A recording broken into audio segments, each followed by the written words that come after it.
It's not going to be the same quite as an organ transplant. We presume, or let's say we read the energy, that some of you are aware that to take on someone else's body parts is quite a challenge. In other words, what do you call them? Not transfusions, transplants, yes? Transplants. People have liver transplants, heart transplants, lung transplants, kidney transplants. And of course the joke is, it's not a joke, but it's sort of a sick thing really, that people go to China and put an order in for what they want, and the Chinese go down into the prisons and check out the supplies and bring out the organ that is needed. This is very sad but very true. It's a very heinous side to a culture that wants to evolve. And there are many stories, and have been for quite a few years, and sort of disturbed doctors who do these operations, that the person who takes on someone else's body part will also take on the memories of the person. Sometimes not only do they take on the memories, but they will take on the behavior of the person, and their own behavior starts to change. They can change their taste in music, their taste in food, their sexual predilections, their profession, their perspective on things. And sometimes people who have taken on organs from someone who has tragically died, which is often the case. You see, someone dies very quickly, and suddenly they may not even know that they are dead, but perhaps their family or they have volunteered the organs or something, and the organs are harvested very quickly and transplanted into someone else. That person often takes on the soul spirit of the individual. There is a conflict inside. Who's in charge?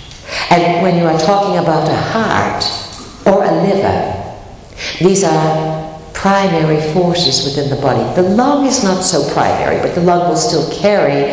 Lungs can often carry and express grief. The heart, of course, in the Western model is the center of the body, and as was explained to our group in Morocco this summer, Taza, we believe it is Taza. Taza is the word for liver, and liver is thought of as playing the role of heart, having its own brain, its own center to the body. So the important thing to understand is that the organs have a life all their own.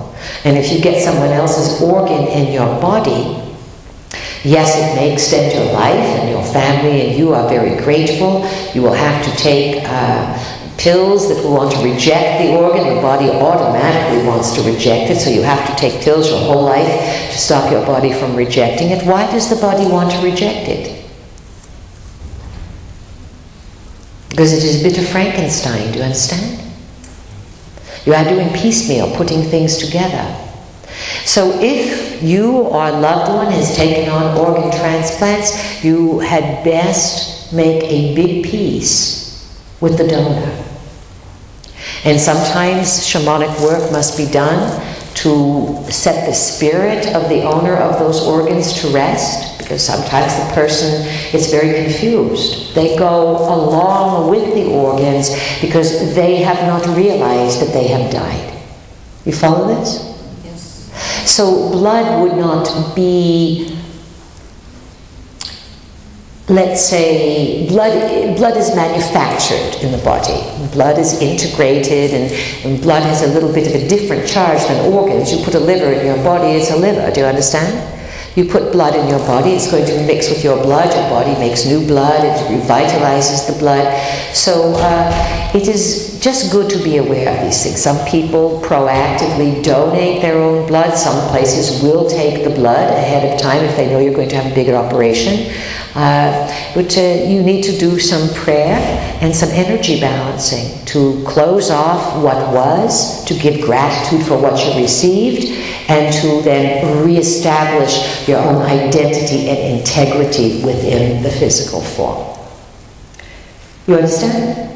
Yes. Anything else? Linda? Can animals reincarnate?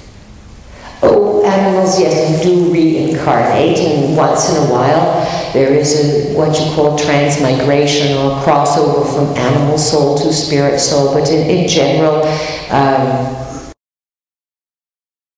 there is a family of consciousness that may specialize in coming into the animal kingdom. And actually, animals are quite thrilled to be animals. They have much greater perceptual flexibility than you do, meaning that they are not confined, their perceptions are not confined to the visible spectrum of the electromagnetic spectrum. Animals can see to infrared, they can, let's say, see many things that you do not see. Animals also have the ability, some of them, to appear and then disappear. Animals can migrate into probable realities that sustain their life form more than perhaps another probability. So today you have this whole acknowledgement that many animals are going extinct. This has always been so on the planet. Animals come and go. Where do they go? Do they die? Sometimes they die out because they stay in this probability, and this probability may not sustain them through air quality, food quality, temperature, human invasion, all these things. Sometimes animals simply vacate to a parallel probability where there is more nature, where they can still see the busy world you live in, but they do not live in it. Sometimes they go back and forth. Sometimes let's say this, that if all animals, birds and creatures, were to vacate your world, you could not live here. It would be impossible. These animals move energy, they create vitality, they make the machine, if we can call it a machine, they make the machine of nature move. They keep the gears going. You think, oh, well, it is the Earth's position as it orbits, turns on its axis and moves around the sun, and our relationship to the sun, and all this. Hard science has given you a very cold view of the world. And if animals were not here, then life could not be sustained. The vitality of the library would diminish. All you have to do is look at Mars to see the big mistake that happened there. Mars lost its atmosphere, which is one of the things that occurred. There were misuses of energy on Mars. Mars was part of an experimental station. Certainly it was a base for giants. Certainly, again, home for genetic modification. The giants of old were big on genetic engineering. There were many communications back and forth between Earth and Mars. And again, long, long time ago, Mars lost its atmosphere through various sundry techniques and events that were involved, and the blowing up of the, what you would call 1, 2, 3, 4, 5th planet, the missing planet, had a profound effect on Mars's atmosphere.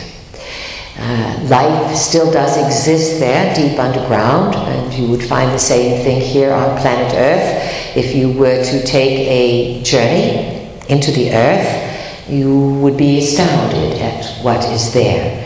There's all kinds of life forms, people that have lived on the surface, human life forms migrated down into the Earth. So there is sort of a mixing and a mingling, and the Atlanteans were chastised and got in big trouble for their mixing of animal genes and human genes. And to this day, there is a bit of a stigma about this. Modern scientists, of course, are on the surface attempting to do this with cloning and mixing animal genes into vegetables and the plant kingdom.